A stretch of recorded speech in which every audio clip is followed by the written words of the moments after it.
एक सवाल जो सबके जहनों में बैठा हुआ है कि क्या 2026 में होगा तीसरा विश्व युद्ध। जी हाँ, ईरान में जारी हिंसक घटनाओं और सरकार विरोध प्रदर्शन ने पूरी दुनिया का ध्यान अपनी ओर खींच लिया है।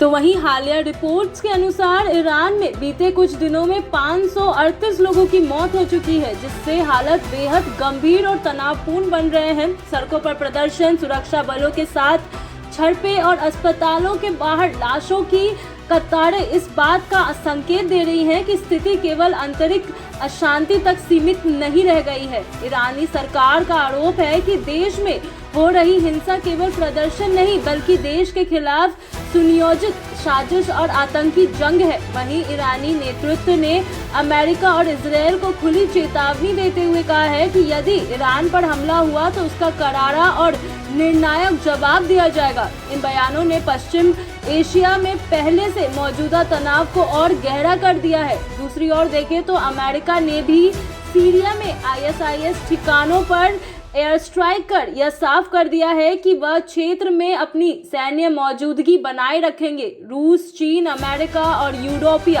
देशों की सक्रियता के बीच यह सवाल उठने लगे हैं कि क्या ये टकराव धीरे धीरे विश्व युद्ध की ओर आगे बढ़ रहा है। सोशल मीडिया और अंतर्राष्ट्रीय मीडिया में 2026 में तीसरे विश्व युद्ध की आशंकाओं पर खुलकर चर्चा हो रही है। तो वहीं हालांकि विशेषज्ञों का मानना है कि मौजूदा हालत बेहद चिंताजनक जरूर है, लेकिन सीधे तौर पर तीसरे विश्व युद्ध की घोषणा करना अभी जल्दबाजी होगी। कूटनीति, बातचीत, संयुक्त राष्ट्र की भूमिका और वैश्विक दबाव अब भी बड़े युद्ध को रोकने के महत्वपूर्ण साधन बने हुए हैं। फिर भी अगर पश्चिम एशिया में संघर्ष और तेज हुए और महाशक्तियां आमने सामने आई तो इसका असर पूरी दुनिया पर पड़ सकता है। कुल मिलाकर ईरान में 538 मौत केवल एक देश की त्रासदी नहीं है, बल्कि यह विश्व शांति के लिए एक गंभीर चेतावनी है। आने वाले महीनों में अंतर्राष्ट्रीय समुदाय की भूमिका यह तय करेगी कि दुनिया युद्ध की ओर बढ़ेगी या कूटनीति के जरिए हालत संभाला जाएगा।